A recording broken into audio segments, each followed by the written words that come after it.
Good evening, everyone. Welcome to the Cover One Buffalo podcast. I am your host, GregTompsett, joined by my partner in crime, Aaron Quinn. How we doing? I'm fantastic, man. I'm very excited for this show. Good, good. And tonight we actually have a third compadre, Kyle. How we doing? Kyle Trimble. I'm doing fantastic. How you Uh, guys doing tonight? Excellent, excellent. The people out there, you guys may know Kyle from his work with Banged Up Bills. He is a registered PT and has a lot of knowledge of what's going on in the injury world and kind of helping spot out things for when you're seeing them on game day and giving a quick read on what might happen. And we'll be excited to kind of go through the Bills' injuries this offseason and what we can kind of expect from the recovery and maybe even some targets for the Bills of what we might want to look at who could join the team. But before we get into that, I want to talk real quick about cover1.net. We just ran a special and we have it going through this Sunday for $10 for an entire year on the premium subscription. Just cannot express enough how much value that is and how frequently I waste $10 on frivolous nonsense things. This is an absolutely fantastic value. And right now we have an entire team of guys down at the Senior Bowl. Eric is there providing video updates every day, clips, updates. You know, half the time he was sitting there with scouts all around him during the weigh-ins, giving just little play-by-play comments of what they were saying about each player, video breakdowns. They went and interviewed a handful of players. Unbelievable content coming out of it. And that's obviously going on right now with what's there. But that kind of value is coming in all the time, all year round with video breakdowns, things that are going on, lots of articles. My favorite part is the premium channel Slack and the community that's been built there. Aaron, what are your thoughts on the premium membership?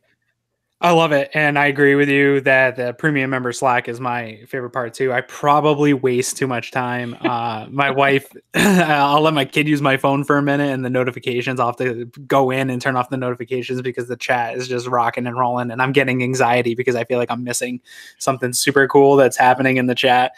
So that's what it's done to my life, but it's in a good way. It's in a real positive way. It's a great group of guys.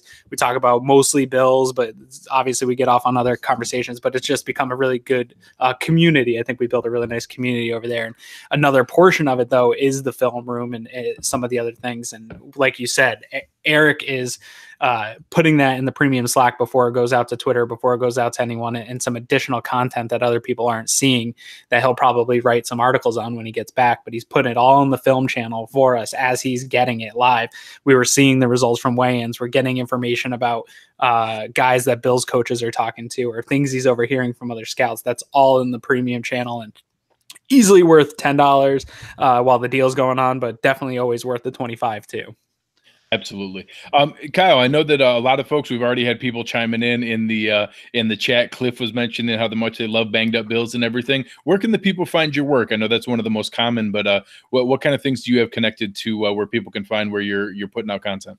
Well, first I'm at bangedupbills.com. It's a WordPress site, but that's about as easy as you can make it. Type in Google, one of the first hits that comes up there. I'm also on Reddit, so you can find the work there. If you go into the Bills forum, I guess, if you will, the community. If you go to my Twitter handle, bangedupbills.com, or excuse me, bangedupbills, you can find the link there, go in, check out the content. You scroll through my timeline, find old articles. I found if you go on Google, typed up Banged Up Bills and then the player name or something, a lot of times that'll be one of the top hits that you can get, or at least have to scroll down a little bit. I do have a Facebook page. I do post there too, but I just don't find I'm as active on that. But if you did want to reach out to me there, hey, I'll be getting those messages. So I think I'm almost everywhere, everywhere that I need to be. Maybe not Instagram, but I write, not take pictures. So. No, that's awesome. And I know you're awesome to interact with and very engaging on Twitter. I know, especially on game day, when we see different things, you're very quick to, sometimes you can't get a good look at it. Sometimes the TV view isn't there, but anytime that you can see the mechanism and what's going on, you're always awesome to really give some insight of, hey, maybe what we can expect and how serious this might be. Yeah, that's been a big thing of that's kind of how I got started, because I work with Pro Football Doc, Dr. David Chow. So I'll DM him, whenever I see an injury, and then he looks it up later on. He can review it, so he gets a more accurate representation because he's able to review that video. But I'm looking 1-2 views because I'm cheap and don't have cable.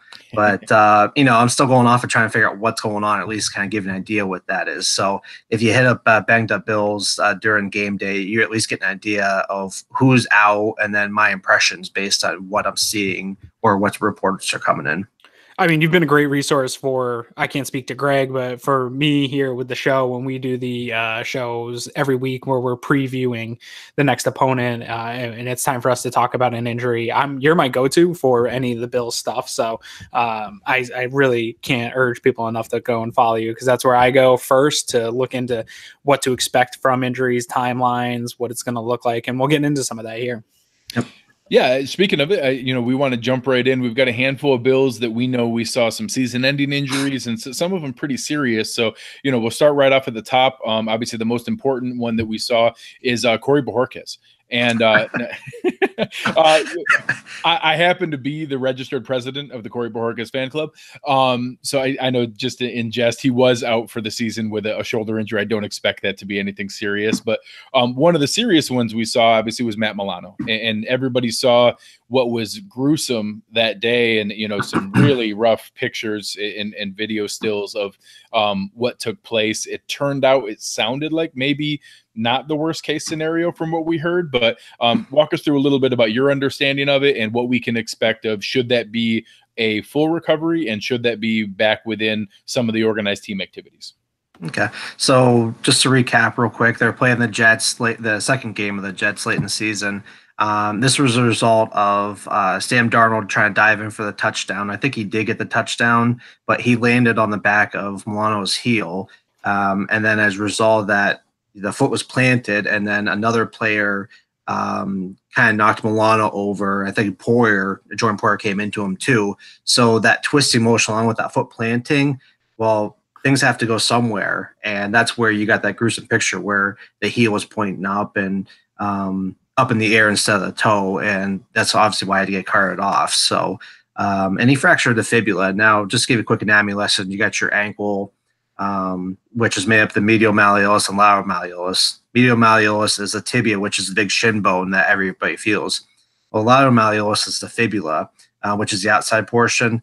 So that doesn't bear any weight or provide a ton of actual function, but it provides a lot of attachment points for muscles. However, if you break bone in that area, the muscle's still pulling on that area, which reduces function, causing pain, etc.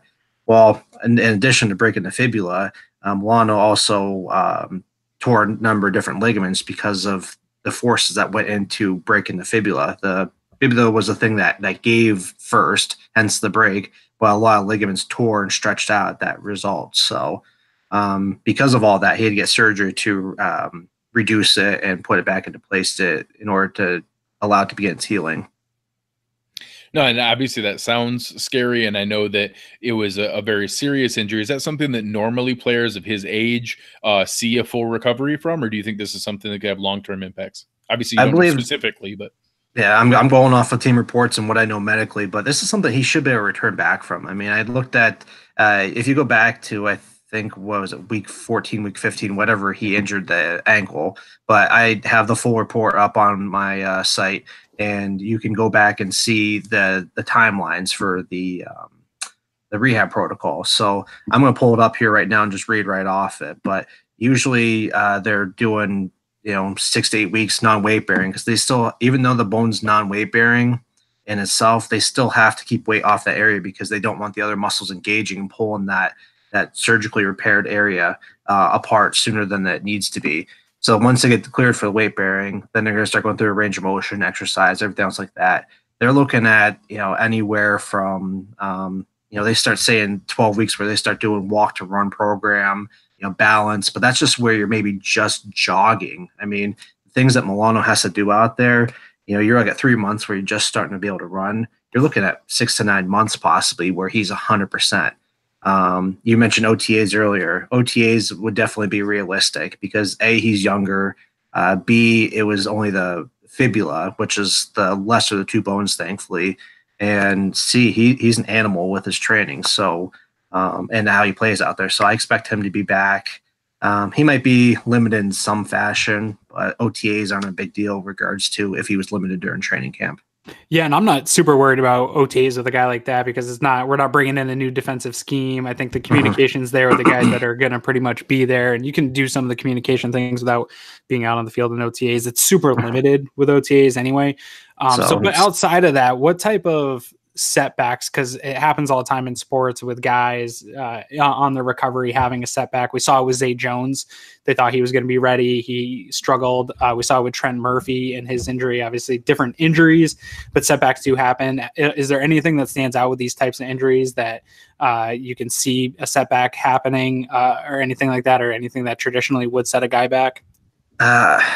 Right now, I can't think of too much. I mean, you always think about initially infection, but he had the surgery right after the injury happened. The highest rates for activation, infection usually happen right after surgery. So they were talking about, like, for example, Alex Smith. He was having those issues right after surgery. Well, we haven't heard anything like that. That's something that would have came out. So the infection thing is definitely a big thing that's passed.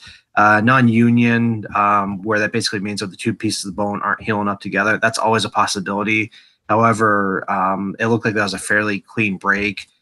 They did do surgically repair the two parts there, so less likelihood of them not healing up. That'd be more likely if they were trying to do too much too soon, such as weight bearing, or if there was a poor blood supply of the area. But once again, that's something that possibly could show up there too. Down the line, you're looking at mobility. Maybe the range of motion just isn't quite getting back, or the strength. But, like, once you get past those big things, it's just less likely. I mean, you can't rule it out altogether, but they're minimal. And he's going to have some of the best PTs and trainers and doctors work with him anyway. So if there becomes a problem, they're going to address it sooner than later, rather than just saying, "Oh, this is a problem." Yeah. Moving on to another player that's very dear to Aaron and I's heart. I know a player that we saw kind of try to tough it out and try to play through an injury. It looked like we saw possibly some shoulder dislocation and some kind of restraining equipment to keep him in check. Taron Johnson, what are your thoughts on what I believe they described as labrum surgery? But what were your thoughts on his recovery and how that could lead to possibly future issues? Well, first, Taron Johnson playing through what he was dealing with, dude's an animal. And then how he kept on playing with that intensity, that's probably my most favorite thing about him. I mean, he really showed up despite hurting himself in the first week of the season on the tackle of the Ravens tight end. But he did indeed tear his labrum. When I originally saw him suffer the injury, I thought maybe a stinger, just with how he was kind of rolling around on ground. He missed the next week, and then you start seeing things pop up, like he'd missed some time after he took a hard hit. Then he started showing up with bracing on the shoulder, which was that was the dead giveaway that said, hey, he tore his labrum there. So he kept on playing, and then once the Bills were eliminated from the playoffs, he went in and had surgery. This is the same surgery that Zay Jones had last year, though we didn't find out about the Zay Jones thing until after the season. So we knew more going into when Taron Johnson was having surgery, and then what his outcomes are. Go ahead.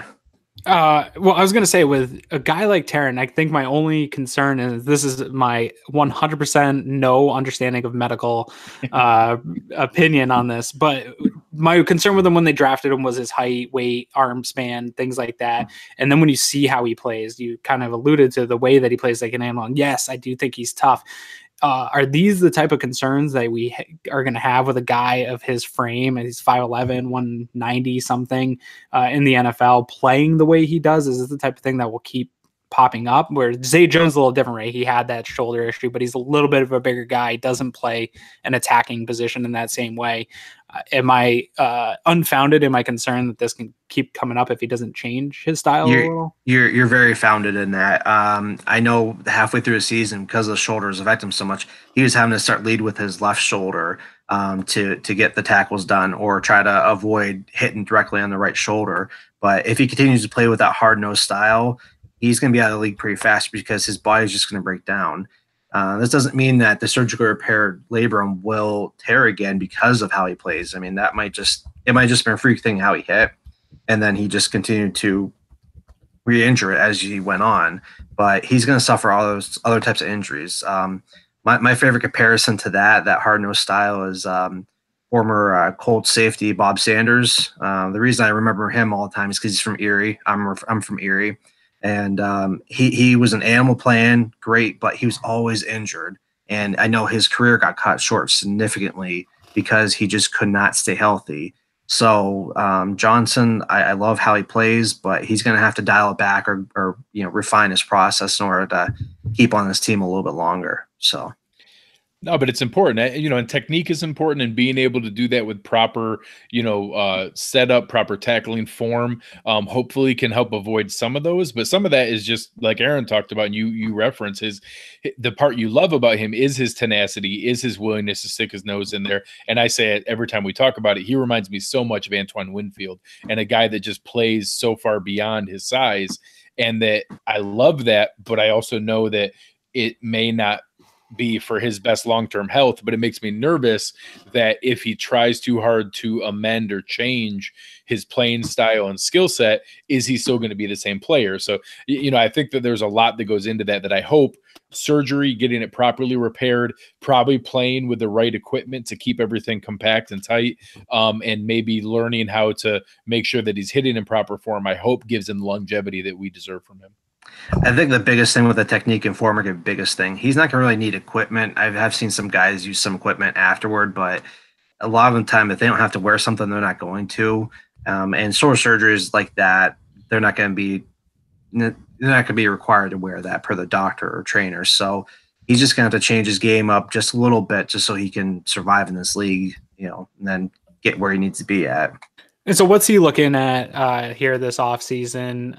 Kind of how you touched on Milano with that. What are we looking at for Taron Johnson? Is this a guy that's going to be ready for OTAs, going to be ready for contact when contact comes this summer? Where's he going to be?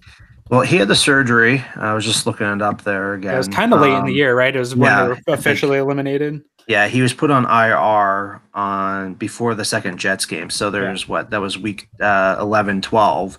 So labrum surgery takes about 6 to 9 months to heal up. So that puts him to about OTAs, the best case. Worst case would be to training camp. Now, at that point, he's going to be able to do everything he needs to by OTAs. So he might not be doing all the crazy catching drills or going all out, but I know once again, they don't do a whole lot in OTAs. So he'll probably be full participant in OTAs without any noticeable issues. And then by the time training camp comes around, he'll probably be good to go. So we're not going to really notice anything like we saw with Zay Jones. So Zay had a knee issue and not a shoulder issue at that point when it came to the training camp. Not to cut you off, Greg, I apologize for that, but a guy with that, we're talking about that frame and that size, and I'm thinking about a shoulder injury. What, as a physical therapist, do you recommend for a guy like that to keep muscle on to get ramped up for the season, right? Because a lot of these rookies train for the process of the draft and they don't quite have the frame for the NFL yet, or they don't quite have the body for the NFL. So that second offseason is big for them because it's an offseason dedicated to getting themselves just in NFL mode. And when you have a guy like this that already has a smaller frame, gets hurt, I know a lot of doctors get worried that you lose some if you're in a sling for too long or anything like that. And the weight training you have to slowly get back into. What's that part of the process look like for a guy like Taron Johnson? With regard to the rehab itself, or just rehab and just maintaining his size and frame? Because I'm sure the coaches want him to bulk up a little bit.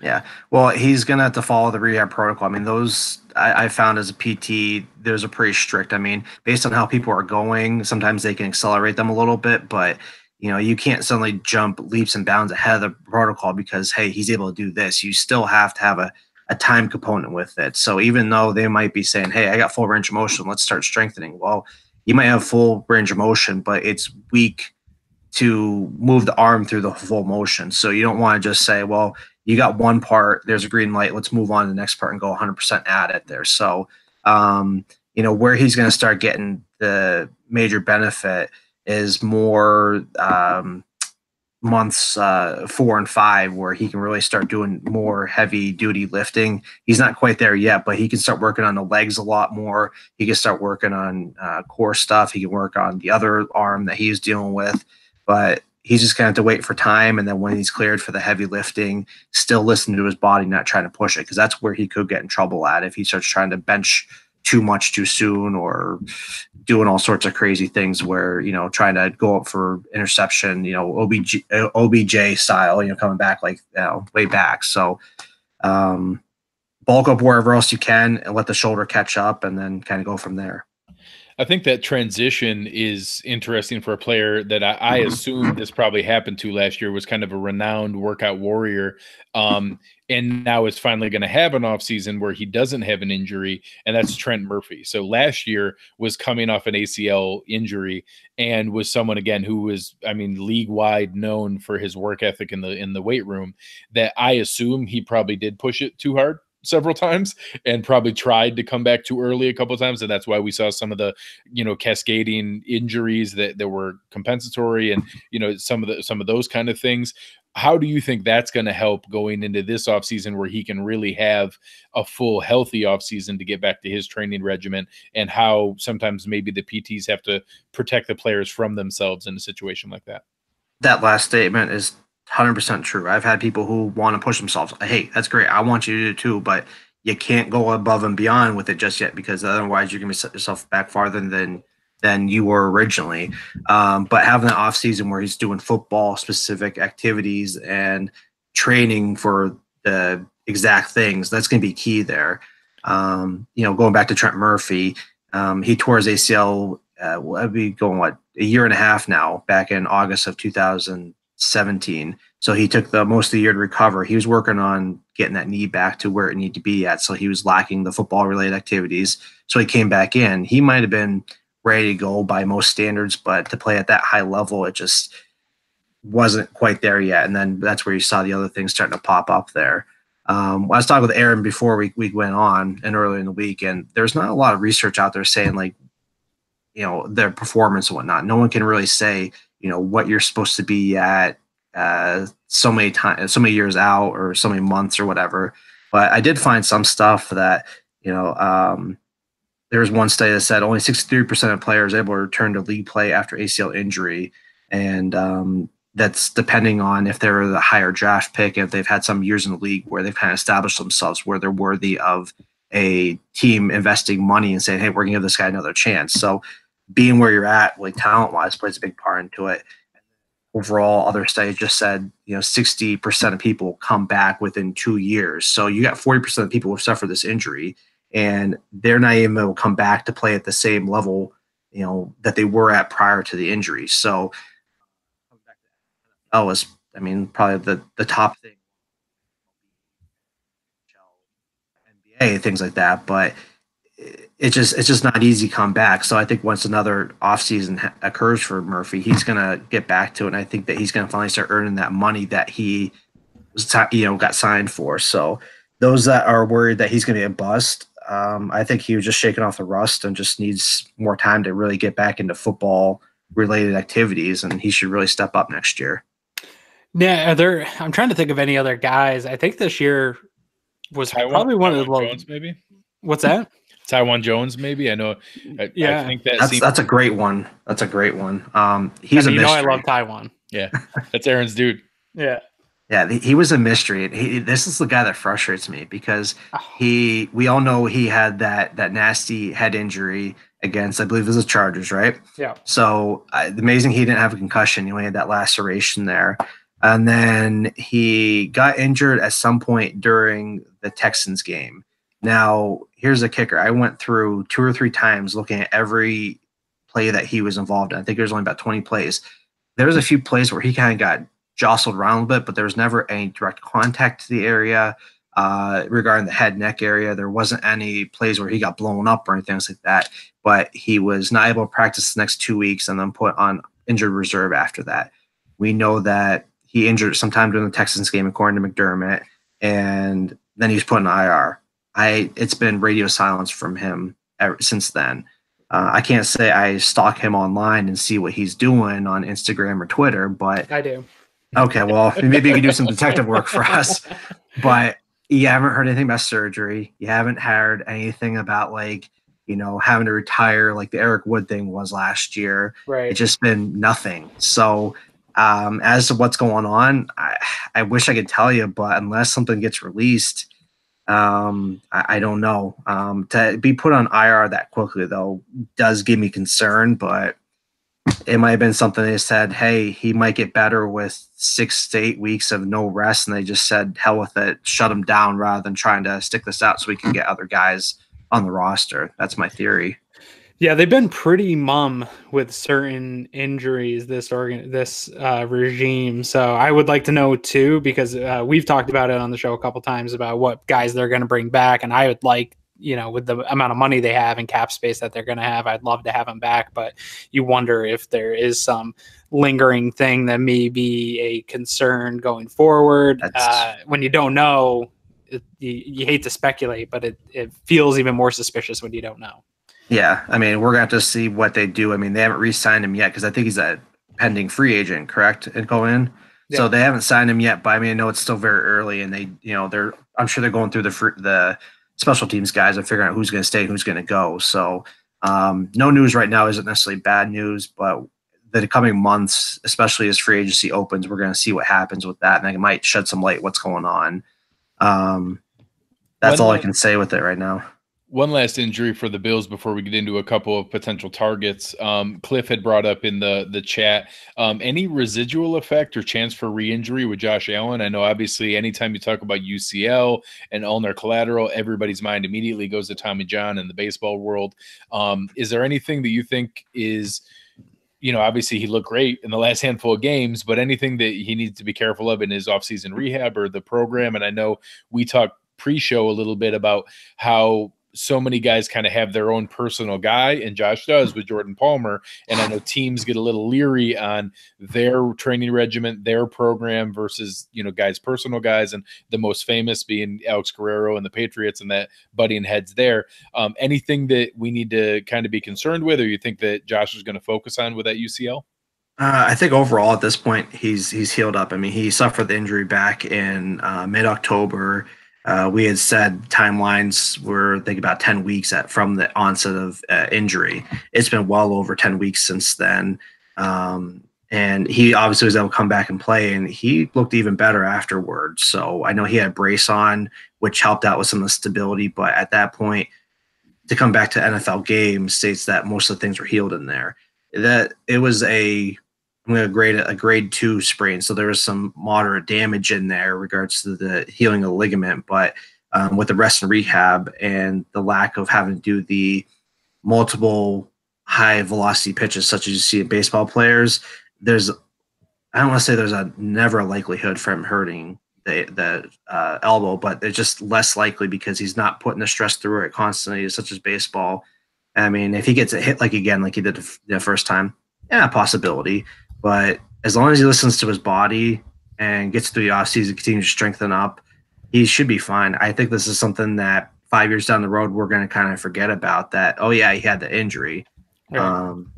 There's no need for surgery. I mean, if he outright tears it, but once again, I think they found like 12 quarterbacks over like 20 years had this injury. So I mean, it's a rare injury overall in the NFL compared to MLB. So yeah, I think it's going to become a non-issue in a few years. I love hearing that. I did stalk Taiwan Jones on Instagram just to see, and he 5 days ago had a post with the injury, which is just an awful thing to look at again, of his head. And he said 2018 hit me hard, but in the end, I'm back and looking and not looking back. Hashtag let's get it. So it sounds like whether it's with the Bills or not, that he is going to move forward and play, and he's been given some type of clearance. That's a good side then, yeah. Yeah, whether it's from other doctors or the Bills doctors, it sounds like somebody has given him at least hope that he will play again. Yeah, and Aaron, like you said, this regime has been mum on injuries, which is a good thing overall. But this is why you come to Banged Up Bills. So if you need to know what's going on, I can at least shed more light on than what the media is given. So that's right. BangedUpBills.com. No, we love it. Hey, before we lose you here, why don't we go over a couple things? I know there's 2 or 3 potential free agent targets and maybe a draft target that Bills fans are very excited about. Obviously, we know we need to rebuild the offensive line. So there's 2 in particular that I'm curious about coming off of some injuries, and your thoughts on whether that should impact either the full price that we pay or whether we should be interested in them at all. One is Matt Paradis, the center for Denver. He's 29, had a fractured tibia. What are your thoughts on what that could do from a center standpoint, large frame, 29 years old? He actually had the fibula, which is good. Okay. Yeah, that's okay. But I mean, there's a big difference there. I mean, that greatly affects the rehab. But I would compare this to the Russell Bodine injury, just because looking at a picture on ESPN when I pulled it up, his foot, it looked like it was non-displaced. So non-displaced means, yeah, he fractured the area, but it wasn't moved out of place or dislocated like in the mat. A lot less damage you have to deal with. Still needs surgery to stabilize the area, but he should come back just fine. I mean, Russell Bodine saying whether he comes back to the Bills is a whole other thing. Paradis, it seems like it's pretty minor, and then he had the injury back in November. So I mean, he's going to be ready for OTAs if they do decide to bring him in, and shouldn't have any. No, that sounds great. I'm ready to sign him up immediately. Yeah, let's do it. Another one that we had that obviously people kind of groan sometimes about the connection there, but there is a player that's coming up on free agency, actually one of several that I had talked to Jordan Rodriguez, the beat writer for the Panthers. One that's coming up that she's hopeful that the Panthers are going to re-sign is right tackle Daryl Williams.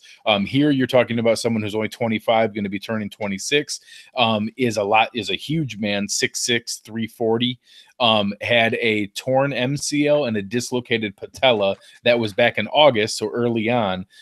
What are your thoughts on whether that could be impactful long-term or anything that would concern you there? Obviously, a lot more serious than the Paradise injury. Overall, I think he's going to be looking pretty decent. Just to go over things briefly, the patella acts as the fulcrum for the knee. This allows the quadriceps to function more effectively, kick the lower leg out, and do what you need to do. If you didn't have that, it would require a lot more forces, and we'd look really weird trying to move around without the patella. So having that dislocated patella really affects that knee movement, obviously. The torn MCL, those things tear all the time. Obviously, it's still a painful injury. There's still rehab that goes into that, but those things are multi-layered and they generally heal up without surgery. So the MCL, I could care less about that. It's going to heal up just fine. You rarely see where they have to go surgically repair it or where you're having complications later. The big thing where they're going to need to worry about is the patellar dislocation, because once you dislocate that patella at that point, even though it sits over the top of the knee, there's a greater likelihood for that to dislocate again because you've lost that stability with the small ligaments around the area stabilizing it. So when that patella dislocates, you have the femoral condyle, which is the big moose knuckle part of the fibula, or excuse me, the femur that sits down at the top of the knee at the base of the femur. So that patella is going to track through the femur, and if it dislocates, it's going to pop out. Then you're going to have pain, loss of function. You're going to see people just suddenly, dropping down and saying, "Oh, what, there's something clearly wrong." And then after a while, it's just going to continue easily popping out, similar to what the shoulder did with Teron Johnson. Just requires less and less force to have that happen. So we know that Williams had surgery at this point.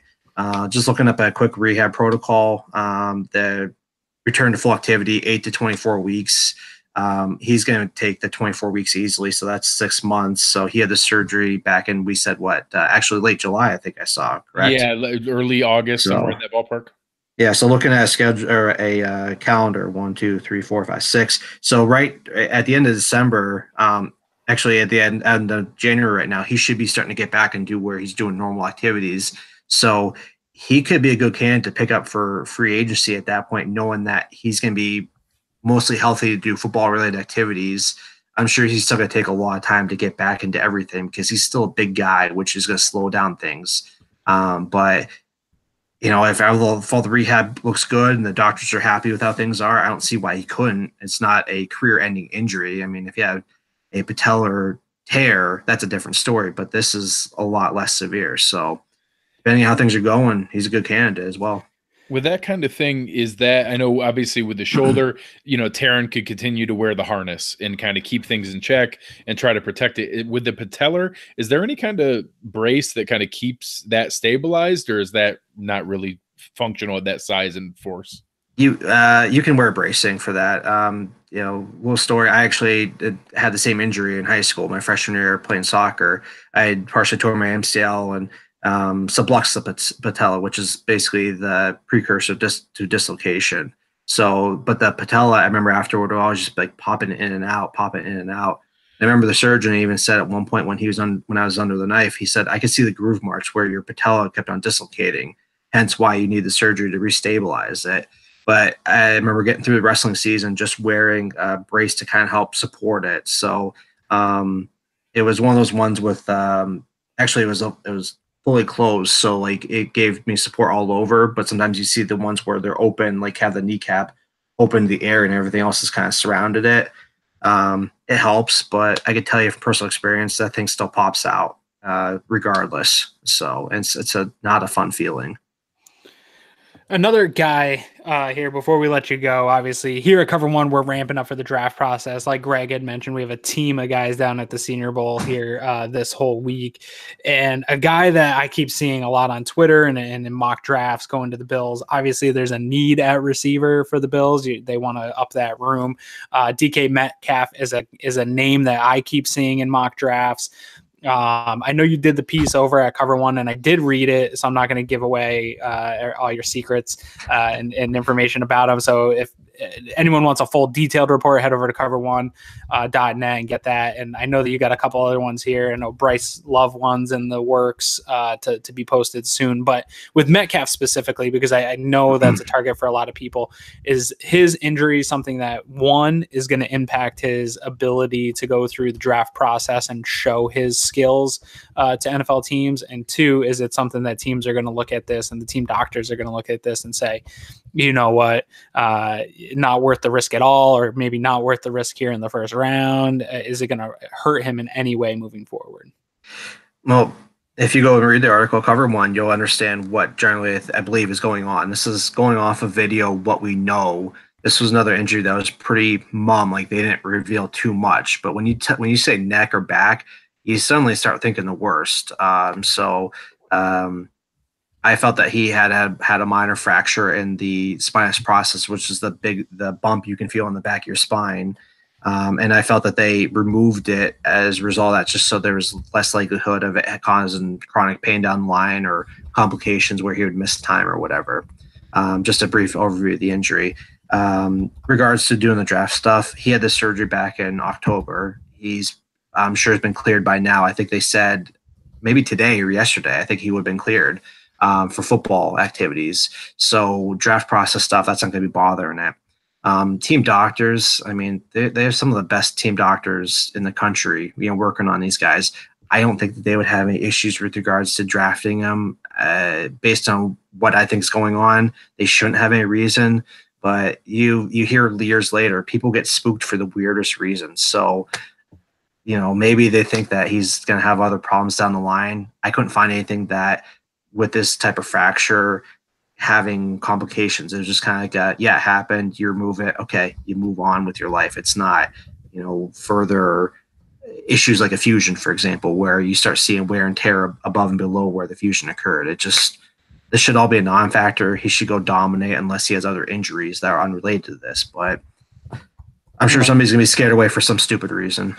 So then we'll be able to trade back and still get them if we create some illusion that it's worse than it is. Is that what you're saying? Yeah, we could do that. Yeah, start putting the stories out there like Kobe did back in '96 when he's getting drafted. I'm gonna go to Italy. Damaged goods. Yeah. Hey, anything to do to get guys where they need to be at. So awesome. Yeah. So before we let you go, let the people know anything you're working on, what they can expect to come up, and remind them again where they can see your work. I got a lot in the pipeline. I mean, it comes up as I talk to people. That's how I started doing some of the draft profiles. I talked with Aaron one day. He asked me about it. I said, yeah, I could start doing some stuff. So I was talking with Russell over here at Cover One. I got something to look at with Chase Winovich. I think that's how you say his last name. And LJ Scott. They both have ankle injuries. I looked at Winovich. There's more stuff on him than the Scott injury, but I'm going to take a look and see what my thoughts are on that. I know Winovich was having surgery at some point, but look for an article in the coming weeks with that.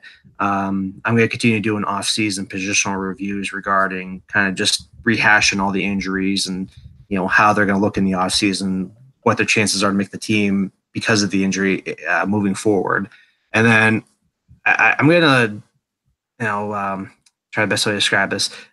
Drop a carrot, I guess, if you will. I'm not gonna give you too much information on it, but I got a really cool idea. Work with my friends over at the Rock Power Report. But I floated an idea out to them. I'm going to try to look into some off-season, not necessarily rehab, but off-season workouts. And if this goes through, I think it's going to be a really cool article that you'll see it pop up if it goes through with how I think it's going to go through.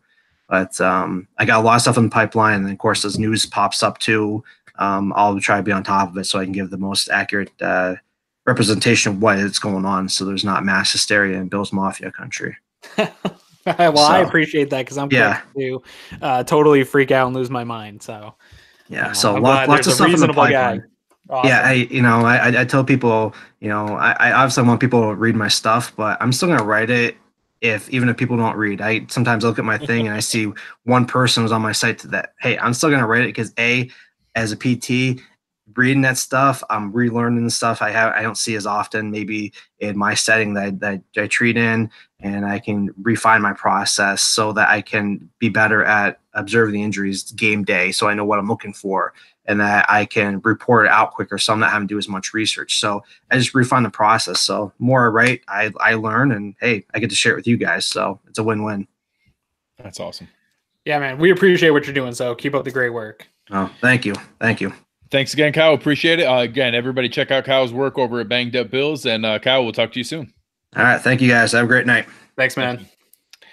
So, Aaron, what do you want to talk about, man? Honestly, there's not a ton, but let's talk a little bit. We saw some of the press conferences with Brandon Beane. He had some nuggets in there, a couple things for McDermott, and then kind of the intro for Chad Farwell or Heath Farwell. So, what were your first takeaways from some of the interviews and pressers that we got at the Senior Bowl? Yeah, I think, well, the first thing is I think a lot of people, this is the time of year where there just isn't much content coming out from the team, right? Like people are creating content and things like that. So when the one time we hear from the team, I think people tend to maybe overanalyze and overthink some of the things that are said because it's not like mid-season where you have media days and you have 10 interviews to go through. So I think I saw a little bit of out there on the internet, and I think you saw some of it too, of people maybe over analyzing some of the things that were said. And also you got to remember that I don't think that Brandon Beane's a liar. I've sat down and analyzed a lot of the things he said leading up to the quarterback pick. I think he was dead on with what his intentions were, and he never misled. But at the same time, these teams aren't really interested in telling the media their plans for the future because that's just no businessman. You deal with a lot of business and negotiating and stuff like that, and you don't want to tip your hand. So I think my biggest thing that I'm taking away is maybe a little bit too much analyzing. But I love these guys, man. I continue to feel very secure about the process when I hear them talk about the plans for the future. They both sound on the same page. McDermott admitted to that the coaching was not up to par, and that's why they moved on, and they fully expect that to be the right decisions moving forward, things like that. They're just both are on the same page. It doesn't look like there's any animosity in the building. It doesn't look like anybody's drifting away from the process in the building. And I can't remember in my adult life if I've ever felt like every single person in the organization is on the same boat, moving in the same direction.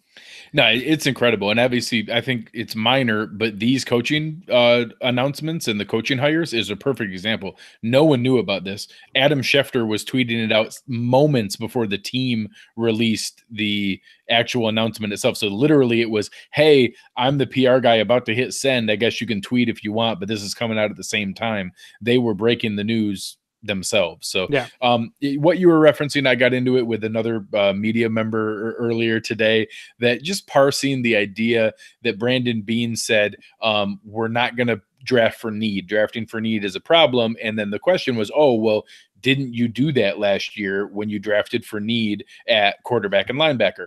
And the way that I debated that was that his reference of we're not going to draft for need is that we're not going to reach because of need. So his example was if we had stayed at pick 22 and reached for, say, the 40th best player because we needed a quarterback, that's drafting for need.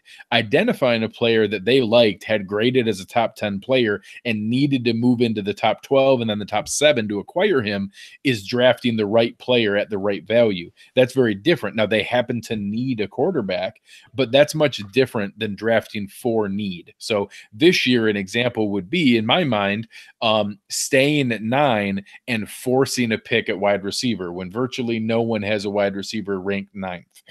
That would be drafting for need. That would be taking a player that they probably have rated 20th, 25th, 30th, and multiple players in that range, and forcing it to be picked at pick 9. That's drafting for need versus, let's say, Jonah Williams is there at 9, and that's someone that most people have ranked in that area. Now, you need a tackle, but that happens to be the right value, and you're taking him in the right spot. That's different than, I know Prospect Watcher was talking about Dalton Reisner. Taking Dalton Reisner at 9 is drafting for need, and that's forcing a guy 20 picks higher than where you actually have rated, and you're then picking him. So I know that's semantics, and I'm assuming a little bit too. That's, No. you know, I admitted that to the guy that, hey, I'm assuming this as well, but I think there's logic that he's talking about reaching, not that you're never going to take need into a factor of who you draft.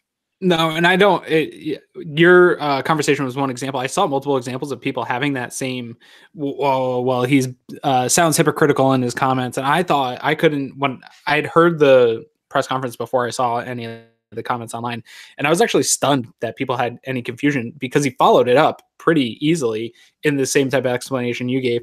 And if you don't understand that the quarterback position is completely different than any position, whether it's in the draft or free agency or whatever it is, the quarterback position is a total anomaly to everything else about football, then you are really going to have a hard time understanding the game of football in itself. So they needed a quarterback. Everybody knew it. It's a totally different thing. The rest of the rounds, though, they drafted for best player available at the position. And I don't think that you could argue that at all.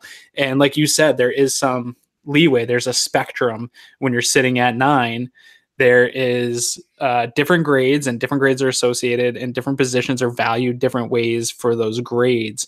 So it's not like you're sitting at 9 and Jonah Williams is the 8th guy on your board, and DK Metcalf is the 9th guy on your board. There is a spectrum of, this is where Jonah Williams is at this position. Here he is overall. You know, there can be guys that are labeled at the same, and then there's a debate between the coaches and the position coaches. Like there's a lot of context and variables that go into this. So to just think in a very oversimplified way about it shows a lack of understanding about the draft process. No, I agree completely. And I'll give kudos to the front office for the Colts last year. They talked about that, and they said that, hey, we were willing to trade down to 6 because we saw 6 premium prospects, right, and that's our top tier. We had offers that were worth the 6th pick, and I'm assuming probably from the Bills, and said that, you know, we would have traded down in a vacuum because it was worth it, but we weren't willing to drop below there because we saw a drop off after that. And that obviously they saw people like a Bradley Chubb, a Denzel Ward, and for them, Quentin Nelson, that they weren't willing to go below that tier level. And I think that the Bills do the same thing. So this year, does that mean that they're going to tier their top 10 or 12 guys and see who's there? And if they have a guy that, hey, this is what I envision. This is me purely speculating. If they have a guy that's ranked 4th, 5th, 6th on their board and is in that top tier, I don't expect them to trade out. I expect them to take that premium player, and that guy's going to be there. If, you know, per chance, the top 8 picks are their top 8 guys, and then they have another group that's maybe relatively equal from 8 or 9 to 15 or 16, and they have another 7 or 8 guys that they see are relatively even in that tier and that spectrum that you talked about, I see that's a scenario where I would see it be likely that they would trade down because they don't see that they're losing a lot moving down to 13, moving down to 15, moving down to 19, that, hey, we can probably move down and we'll just take whoever's left out of this tier because we like them all at the relatively same value, and that we're willing to take that step down and do that, pick up an extra asset and not really lose much because we think these guys are equal. So we're not going to know that We're not going to know how they have the players tiered and who they have, but you can feel confident that if we hear them announce a name at number 9, it's going to be because it's a guy they feel confident in and he's worth it and they can't afford to play around. He made the other comment that, oh, it's funny that, last year we were at 21 and 22 and we needed to trade up. This year we're in the top 10 and we don't need to be. And I think everyone's kind of parsed that a little bit too much, but I love a rabbit hole like anybody else. Sure. So I like the idea that he said that and that we don't need to be, and that I don't know that that's a blatant for sale sign being put up there, but I think he's certainly open to trading down. And if we see a trade down on draft day, I expect that's what it means, is that he's comfortable in that next tier and that we can drop down and still get a pretty similar talent. Yeah, I think he's very open to moving in the draft anyway. If they find a guy that they definitely want to target, even though the quarterback is not on the table this year. I'm not saying they're going to trade up from 9, but again, trade back into a round or something like that. I think he's very willing to move assets to do it. He's done it in the past. But that comment, I totally only took it as we needed to be in the top 10 because we were trying to leapfrog up to get a quarterback, and you have to move to get a quarterback. And that being in the top, the reason they don't need to be in the top 10 this year is because they found Josh Allen and that they're confident. That's how I took that statement to be. Oh, for sure. But I do think it's open, and I think businesses, the phones are open as we get closer to draft for them to start moving back. But I think this year's going to be a lot different too than maybe last year, where we saw early trades. Because everyone was trying to position for Sam Darnold's or Baker Mayfield's because of the quality of the quarterback class. They wanted to get up to the top. I think it's going to be a lot of action on the night of the draft with phones ringing. And if your locks or the Daniel Jones, who's a guy I think will rise up boards, if they start to get around where Denver's going to go get them, and some of these teams have to go up, Brandon Beane's going to be taking a lot of phone calls. Oh yeah, and I think that Miami, Tampa, Washington, all those guys I'd love to see. And Jacksonville, New England's a sleeper to go up and get a guy. So there's going to be a lot of these teams that are going to try to jump somebody up there if somebody falls. So the Bills, I think, have a nice spot to do it. But I'll be I kind of feel the way I think Brandon Beane, what I got from him is a very nonchalant, even though he's totally working hard, but a nonchalant, like, we're in a good position. We have a ton, we have our money. We have all these draft picks. We're sitting at 9. I'm not in a rush to get a quarterback. Let's let the board come to me and see what happens. And they have a lot of options, and that's a great place to be in. Yeah, and it obviously is, and I think it gives us the freedom, and it's so much less stress having Josh in place and being able to feel confident that we have the quarterback. But another piece of news that came out this week, I heard this ridiculous story that the guy that they hired as the new special teams coach is a former NFL player who went to the Pro Bowl, and I think it's nonsense because clearly Sean McDermott created Heath Farwell in a process laboratory somewhere. Mm-hmm. That man oozes process. He is that is the exact guy that Sean McDermott wanted to be one of his coaches. It's awesome to be able to have that kind of connection and energy. And I know when I interviewed Jordan Rodriguez, the beat writer for the Panthers, she talked about how he'd be out there in cleats and gloves, literally being the punter and like betting guys they couldn't block the punt coming off of his foot, and like trying to beat his special teams guys in sprints, and just the kind of positivity and energy that is the shot of life that I think our special teams needed. And whether, I like the idea that he talked about wanting a game by game, literal game plan to the matchups for each player. That sounds intriguing, but just the energy and shot of life that he's bringing, I think is going to be a big positive. Yeah, it sounds great. I loved his interview. I do think maybe Sean McDermott took a piece of clay and wrestled it for 3 to 5 days until it turned into this guy.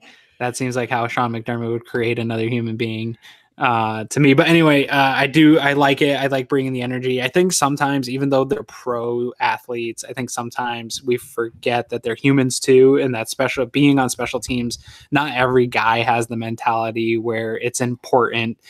Guys take special teams plays off. It does happen in this league. I talked about the Fletcher Cox play. Right. Yeah. The Saints literally picked up a 4th down because they knew Fletcher Cox was going to take a playoff. And I think it does happen. And I think there's guys that have a negative attitude about playing teams in their first couple of years. And I think a coach like this that can maybe inject some energy and inject some positivity into that role, you can get maybe more out of your guys, like your Sierra Neals and your, I don't know that he's going to be on the team long, but Ray McLeods and these younger guys. Or bringing back a Taiwan Jones. Yes, or bringing back a Taiwan Jones and keeping guys excited about being a contributor and a very important part of the game. And sometimes all it takes is a boost of energy from the coach and passion from the coach. And guys follow that, man. They're still humans. I know they're getting paid a lot of money, but when you play for a guy that you want to run through a wall for, you will go. And that is what special teamers have to do sometimes, literally go and run through a wall of other humans. And so you have to have some passion to do it. But when I think there's also a piece of it that he brings that's a piece of credibility that kind of translates for those guys, especially your Saran Neals, your Ray McLeods, your Taiwan Joneses, maybe your Duke Williams, maybe your Levi Wallace, that he can talk to guys and be like, listen, I cashed checks in this league for 9 years and didn't deserve to be there. I wasn't the best linebacker in the league. I did it because I was damn good at this. And I can teach you how to be able to keep cashing these NFL checks if you want to.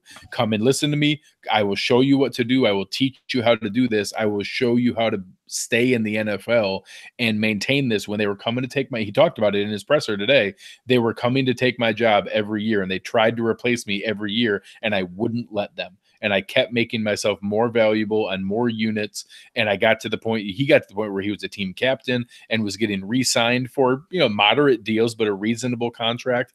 And that I think that kind of thing translates in that locker room because the guys he's talking to on special teams are those fringe players. They're not, Tremaine Edmonds isn't the one worried about whether he's going to make the roster or not. He's going to be talking to Saran Neal, who is nervous that they're going to sign someone or draft someone who's going to come and replace him because they're going to try. They're going to sign and draft someone to try to replace Saran Neal to upgrade. And his choice is to listen to what, Coach Farwell says and try to make it or let himself get replaced. And I think that's going to translate in that room and the kind of culture and mentality that McBean is talking about with wanting that growth mindset and those guys who are looking to get better. I think it's really going to translate really well. And I'm excited about it. So do you think he's a bishop of the process or a cardinal of the process? I think he's got to work his way up still. Okay. All right. So coming in at more of an entry level, but all right. No, it's awesome. I think it's exciting. Another area that we've talked about, I think that an area I had speculated on because I had read some things online about maybe some interest of an assistant wide receiver coach with the Chiefs.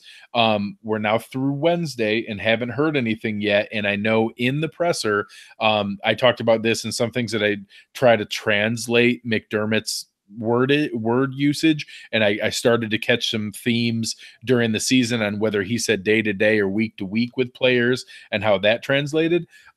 He's pretty careful not to reference people unless it's going to come up and matter. And they asked about the wide receiver coach position and if he was ready to announce anything, and his answer was, no, we're still going through the process on that, but we're really happy with all the things Chad Hall has done and excited about having him as part of the organization. He didn't need to say that. He did, so I wonder if that means that they're leaning towards simply promoting Chad Hall as the new assistant or as the full-time wide receiver coach, or if not, I kind of am surprised we haven't heard anything yet. So 2 more teams eliminated, unless it's somebody on the Rams or the Patriots. I'm kind of curious why that's still open when they have the option of simply promoting Chad Hall. Yeah, and I believe he played receiver. Or yes, he was an NFL receiver. Yeah, so with the Jets and maybe the Dolphins, a couple AFC East teams, if I remember right.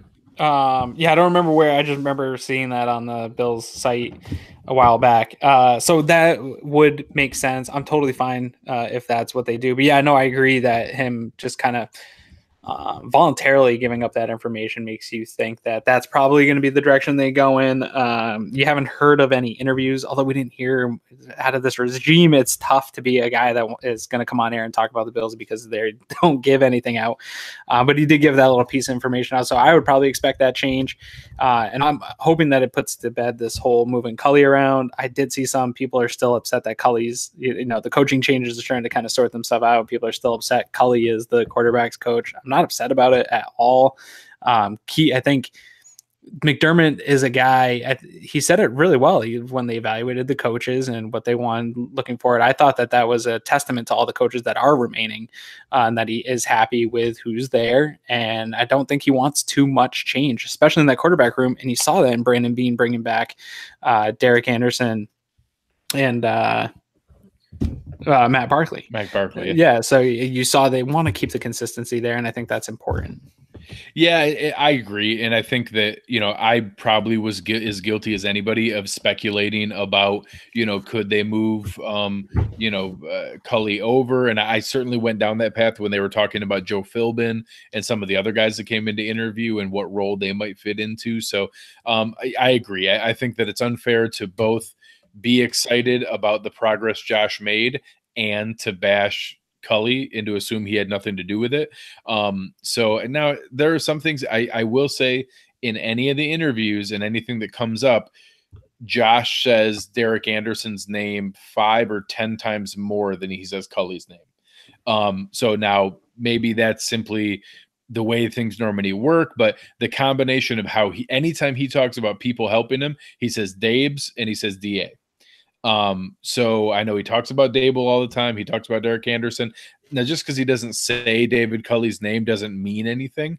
But I've read into that a couple times, and that's kind of how I let myself go down that rabbit hole, that maybe he was going to slide back over to receiver where he had 20 some years experience as an NFL position coach. But again, I think it's a little unfair to both be excited and praise, where Josh Allen's potential and development has been, and then also to bash Cully and assume he had nothing to do with it. So I'm willing to kind of concede that, and that, if that's what's better for stability for Josh, that's good. I know Prospect Watcher in here and mentioned, I heard Chad Hall was representing the Bills, coaching the North team during one of the teams during the East-West Shrine game, and was out there with Bills gear on and everything. So I think he's for sure back with the team. Yeah. But whether he gets promoted to the head wide receiver coach or whether they bring in someone else, I don't really know. And I'm not terribly concerned, but we do have a very young wide receiver room and are going to be adding 2, 3, 4 players to it on top of the young players we have now. So I do think it's a critical role for the development of the offense. Yeah, no, I totally agree. We got anything else this week? I feel like we're ramping up on the Senior Bowl side of things, but I haven't really gotten any, news outside of the coaching stuff. Yeah, nothing too juicy. I haven't heard anything with any additional players being re-signed or any speculation. So obviously still hoping to hear something from Jordan Phillips, and I kind of expect to hear something from one of the linemen, but nothing along those fronts. No other real changes for anything. And we are kind of going to be in that lull period between now and maybe later February when we get into the combine. A lot of times that's another big meeting point where you hear a lot of agents and a lot of things going on. So I will say last year at this time is when we saw the Alex Smith trade. So it is possible that we could hear about a trade. I know people have brought that up in the chat and other things, to be able to kind of talk through, is the meetings at the Super Bowl and the Pro Bowl, those kind of discussions going on, and could we see trades of players for additional draft capital happen? And we obviously saw that with Tyrod and Cordy Glenn last year. I don't know that we have that asset this year. There either is a guy, any of the guys worth it, I don't want to trade, or the guys that I would be willing to trade aren't worth anything. So, I mean, short of LaShawn McCoy and Jerry Hughes, I don't see any player that's going to get traded, and I don't think either of them are getting traded. So they're the only contracts that would really make sense to move without a lot of guaranteed money, and would maybe get some return, but I think the team really wants both those guys back. So I don't expect us to see any player-driven trades of Bills players going out. I know in the chat, a couple guys had brought up, I think it was Aaron Wool brought up the value of maybe going out and trading for a guy that's on an existing contract already, rather than signing a guy in free agency. And I think that's really intriguing. Maybe one of those extra 4th round picks for a receiver that's already on a contract. Mm-hmm. So maybe we see something like that, but it's kind of a dead period now until the combine and then the draft. I think there's some potential for guys on other rosters, similar to the guys you mentioned on the Bills roster, that are maybe at the end of a deal in the team. So Brandon Beane talked about it, and we can talk about it a little bit and maybe speculate. Chip's wanting us over here to speculate for sure. Yeah. But Brandon Beane talked about being willing to draft a guy that people don't think you need that position, and because you want to move on from a guy that's in the last year of his deal, and maybe you don't want to pay him whatever he said, the 10 to 15 million a year. I saw some speculation that he's specifically talking about Shady. When I heard that, I thought specifically he was talking about Charles Clay, and moving on from that and maybe taking the tight end. I thought that's where he was maybe more leaning. But anyway, I think the point I'm trying to make too is that other teams are also having those internal discussions of guys that their fan base might think are definitely locks to be on their 53 man roster next year, and they're at the final year of a deal, and maybe they're making $8 to $10 million, and the team says, you know what, we need to get rid of that cap. He's not going to be part of the future plans. We're not going to win the Super Bowl next year. There's a guy in the draft that we're going to target that should be available. Let's call the Bills. And I know they need receivers. So there's going to be those phone calls that are going to be happening during this period of time, like you talked about. And if I was the Bills, there's some really nice looking wide receiver skill position guys, even some offensive linemen that are set to be free agents next year. And Brandon Beane alluded to that. The thing he does not like about free agency is having to deal with agents and having to deal with bidding, getting into bidding wars and teams placing higher values on guys. So you might be able to get first dib on some of the future free agents without having to go through the process of bidding wars, and get them in your door, get them in part of the process, and maybe get them to an extension before anyone even gets a chance to get a sniff at them. Yeah, and I know, obviously, let's not kid ourselves. That's what they thought they were doing with Kelvin Benjamin, right? Was that they thought they were trading for him a year before it got to that point, and being able to kind of go down that path. I know Jason brought up in the chat about AJ Green. If it's a reasonable price, I think there's a chance anytime you have an owner like the Browns are, that you're going to be able to potentially get a guy that is coming up on a contract. AJ Green's 31, coming off a rough injury. I don't know that I love the idea of that, but at a good price, not a high draft pick, I don't bring in a player like that or a guy like that. So I know there's teams like Tampa Bay, Miami, Washington who kind of middled it this year and are looking like, hey, they might need to rebuild. That's where I wouldn't mind going out and getting a guy like that to be able to bring in a player from one of those teams. That's a Deshaun Jackson, a Kenny Stills, a player under contract now that maybe we can give a flyer to. I want a fast guy. I want a guy with speed. So having a player like that we could maybe, take a look at and get a good 1 year preview on, or maybe it's just a rental and we just use them for the year and then go to sign someone else. But I think there is an interesting path there where hopefully we get the better end of what Kelvin Benjamin should have been, being productive, helping out, and then being re-signed to stay with the team, ideally, is what you want. But that's the kind of player I think we should look at, a team coming up on some cap trouble who could use getting out of an $8 or $10 million deal that we can take on easily, and then get a 1 year evaluation period and hopefully re-sign him during the season next year. Yeah, I would like to do that with who is it? It's going to be, I think Tyreek Hill is going to be. I would like to call up Kansas City and I would give them almost everything that we have. All of the things. All of the things. We have all these things. Here, have all of the things. We would an like embarrassment of treasures. Have them. Oh yeah, but on a serious note, a player like that, a speed demon kind of player like that with an arm like Josh Allen is my dream. So, and I know Jason mentioned it. I have a lot of hopes for Robert Foster, but having a guy like him, just like he said, and someone of that nature, and a guy I'm going to say I've been really impressed at the Senior Bowl practices. Deebo Samuel from South Carolina. One, his name's Deebo, and that's just cool. Yeah, but he is torching some guys there. Crazy quick feet. He's built like a brick house, and is just really put together well. Thick for a receiver. I think he's like 216 or 220, and just explosive off the line, crazy fast. Did their kick return and punt return. I know that there's some other guys I actually prefer, some of the Hakeem Butler, N'Keal Harry, Kelvin Harmon, the guys who are 6'4", crazy lanky with the catch radius. I want one of them too, but a guy like Deebo Samuel who might be there in the 3rd, 4th, 5th round, I would love to get a guy like that who I think might run a 4.38 or something. Prospect Watcher just brought up Penny Hart. He's the other guy that I think really fits that mold and is crazy, twitchy, super quick and fast. Those are the kind of guys that I'd love to see brought in to be that kind of weapon. And I think we can get in a mid-round pick. And so I wouldn't mind seeing a top end guy who has the potential to be a wide receiver one, like a Butler or one of those N'Keal Harry or one of those guys, the top end big guys.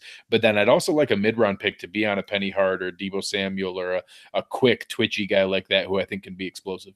Yeah, every time this year it starts to happen, I think all year you hear about the top big names and you got to get one of those top big guys, but you start to get through this process of the Shrine Game, the Senior Bowl, we'll get into the Combine, and you really start to see some huge value in those rounds 3 through 5, where teams can really find some guys that come in and contribute. And I think that's really where the Bills, so far in the draft process, they've really had a great success run in those rounds, and I think we're going to see that this year at the skill positions, and hopefully they can prove all of Twitter wrong and show that they can evaluate some offensive talent. No, I agree. As we kind of wrap things up here, anything else that you think we should talk about with the people? I got nothing. I told you guys everything I know. These are all the things. These are all the things that I know. I've now said everything I know. That's right. No, so I appreciate everybody. We've had some awesome interaction on Twitter. We've had a lot of really good things going. And I have to say, for the first time in years, I am going to watch every single snap of the Pro Bowl. So I encourage every Bills fan. This is our last Sunday with Kyle. I believe very strongly that Kyle Williams is going to have a special role in this game.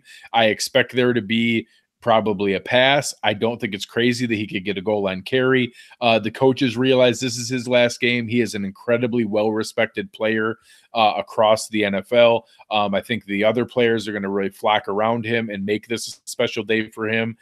So this is a special day for us as Bills fans to celebrate Kyle Williams, to be able to enjoy time with him, and to have one more Saturday or one more Sunday with Kyle to be able to kind of celebrate and have a good time with him. So for the first time in years, I plan to sit down and watch every single snap of the Pro Bowl. Yeah, it'll be you and a few thousand other Bills fans that'll watch the Pro Bowl, and then nobody. Yeah, we're gonna be at. Yeah. But that's fine. You know, it's fine. It's something else to celebrate and enjoy, and I'll enjoy every minute of it. Absolutely. Yeah, me too, man. All right. Well, again, check out cover1.net. Again, we're running that special for 4 more days through the Senior Bowl. If you're lucky, maybe you can sneak Eric into it Monday morning. But you only got a couple more days here to be able to take advantage of that. I can't express how much it's worth. $25 isn't that much anyways, but the $10 special that we run a couple times a year is just killer. You get full access to everything, the site. Again, the premium channel Slack, not only the community and the discussion, that's where Eric posts all of his videos. We have a crazy mock draft channel that we go through, and if you use any of the First Pick website stuff, we post 500,000 potential mock drafts in there. We talk about a ton of the prospects, the film breakdowns, the interview clips, just so much good content coming out all the time. I really can't express how much it's worth it and how much you should try to check it out. Yeah, I absolutely love it. And I couldn't agree with you more. And you got to get the deal by this weekend. $10. You'll be kicking yourself if you don't do it for the $10, because you're going to want to do it for the 25 when it's done. So just, if you've been thinking about it, just get it done now. Eric will process it, and you'll be in the Slack channel in no time. Sounds great, man. Again, you guys can find me on Twitter at GregTompsett, GregTompsett. Come and have fun. Love to follow back Bills fans and have a good time. Aaron, where can the people find you? At Aaron Quinn 716, arguing with the entire internet. We're there to have a good time, man.